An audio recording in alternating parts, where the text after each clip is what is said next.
Nih, kita tidak perlu lari, kita tidak perlu buru-buru pulang pada saat itu. Kita hanya perlu fokus kepada satu titik.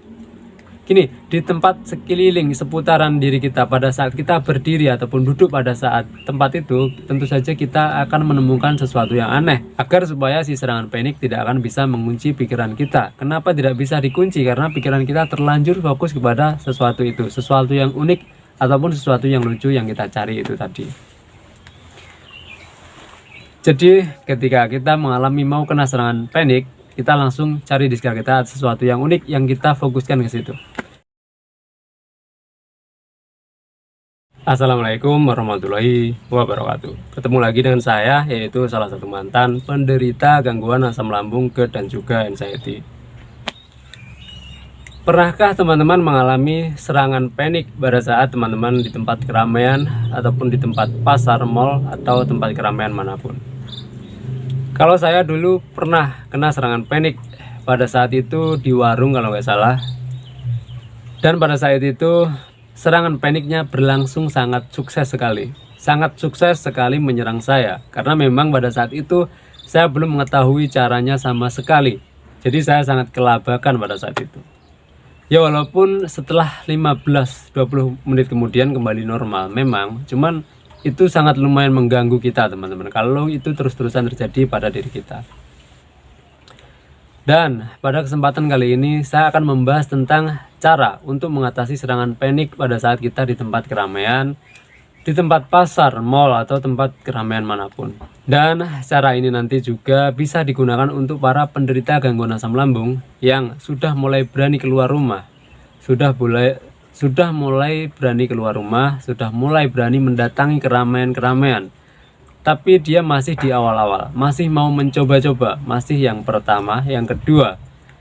Itu sangat bisa atau masih sangat berpotensi kena serangan panik. Jadi ini nanti juga bisa teman-teman terapkan. Langsung saja, cara yang pertama untuk mengatasi serangan panik di tempat keramaian adalah kita makan dulu pada saat sebelum kita berangkat ke tempat keramaian itu. Jadi kita harus kenyang dulu sebelum di tempat keramaian. Kenapa harus kenyang?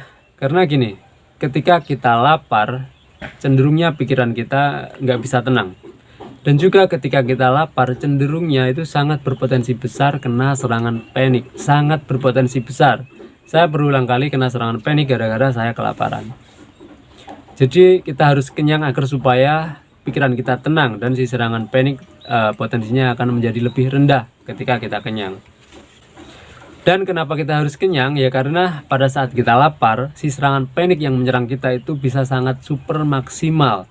Dia bisa sangat kuat. Jadi kita akan sangat kelabakan sekali menghadapi si serangan panik pada saat kita kelaparan. Beda cerita pada saat kita kenyang. Walaupun kita kena serangan panik, itu si serangan paniknya tidak begitu kuat, tidak begitu mengkhawatirkan. Tidak begitu bisa membuat kita kelabakan karena kita sudah kenyang. Serangan paniknya tidak akan kuat teman-teman. Jadi berangkat dari situ, membuat perut kita kenyang itu sangat penting sekali. Tapi ketika kita sudah di 2 jam yang lalu makannya, terus kita berangkat bepergian, sebaiknya kita makan lagi teman-teman. Karena bagi penderita gangguan asam lambung, di 2 jam yang lalu itu kita sudah mulai lapar lagi. Ya walaupun belum kelaparan banget, belum, tapi kita sudah mulai lapar teman-teman. Jadi sebaiknya kita isi lagi. Ya walaupun porsinya lebih sedikit daripada yang tadi, intinya tugas kita adalah mengenyangkan perut kita sebelum kita berangkat teman-teman. Itu menurut saya wajib. Bukan wajib yang sebenarnya teman-teman, tapi ini wajib versi saya saja. Menurut saya ini sangat penting, sangat perlu diperhatikan. Bukan adalah kita membawa air minum ataupun beli di tempat keramaian yang mau kita tuju. Kenapa harus membawa air minum? Karena akan mau kita minum pada saat kita mau kena serangan panik. Serangan panik mau datang, tapi belum benar-benar datang. Yang datang masih gejala atau hawanya, itu kita sudah bisa menangkapnya. Dan ketika kita menangkap hawa atau gejala itu, kita langsung minum teman-teman. Kenapa harus minum? Tujuannya adalah untuk menenangkan pikiran kita, membuat diri kita menjadi lebih tenang. Kalau kita menjadi lebih tenang, maka si serangan panik tidak akan bisa datang seenaknya, ataupun si serangan panik, kalaupun masih bisa datang, dia tidak akan bisa menyerang secara maksimal, karena pikiran kita sudah terlanjur tenang. Tapi biasanya si serangan panik memudar, nggak akan jadi menyerang teman-teman. Jadi yang kedua adalah membawa air minum ataupun membeli minum di tempat keramaian itu. Nggak usah yang besar-besar botolnya. Kalau yang besar justru kita ribet sendiri nanti. Botolnya yang paling kecil saja nggak masalah. Yang penting ada air minum. Cara yang ketiga yang bisa kita lakukan adalah membawa minyak. Gini, membawa aromaterapi teman-teman. Aromaterapi jenisnya sangat banyak sekali. Teman-teman cocoknya yang mana? Teman-teman memilih sendiri saja. Kalau saya cocoknya minyak kayu putih. Jadi saya dulu setiap mau bepergian ke tempat keramaian, saya selalu membawa minyak kayu putih. Kenapa harus membawa aromaterapi? Tujuannya untuk apa? Tujuannya untuk kita hirup, untuk kita oleskan ke hidung kita dan kita hirup teman-teman. Kenapa harus kita hirup? Agar supaya pikiran kita terfokus pada aroma itu, agar bisa memusatkan pikiran kita. Dan memang salah satu tugas aromaterapi adalah untuk memusatkan pikiran kita teman-teman, agar pikiran kita terpusat ke aromaterapi itu. Ketika kita sudah fokus kepada aromaterapi itu, maka si serangan panik tidak akan bisa mengunci pikiran kita. Ketika tidak bisa mengunci pikiran kita, maka yang ada si serangan panik tidak akan bisa datang menyerang kita. Ya kalaupun bisa datang menyerang, tentu saja kadarnya akan sedikit, nggak bisa maksimal. Kita nggak akan kelabakan menghadapi serangan panik yang nggak maksimal itu. Jadi yang ketiga harus membawa minyak aromaterapi. Yang berikutnya yang bisa kita lakukan adalah kita ambil nafas di dalam-dalam. Tentu saja kita keluarkan pelan-pelan. Kenapa harus mengambil nafas dalam-dalam? Tujuannya adalah untuk menenangkan kita, menenangkan pikiran kita, menenangkan diri kita. Karena ambil nafas dalam-dalam itu bisa menenangkan kita teman-teman. Itu sangat bisa membantu menenangkan kita.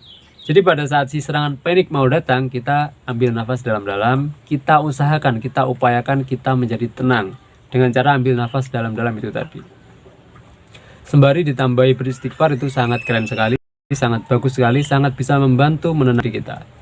Kalau diri kita sudah tenang, pikiran kita sudah tenang, barang tentu saja si serangan panik tidak akan bisa datang seenaknya, tidak akan bisa menjadi menyerang. Tidak bisa teman-teman. Kalaupun bisa, tentu saja balik lagi serangannya tidak akan maksimal seperti yang tadi.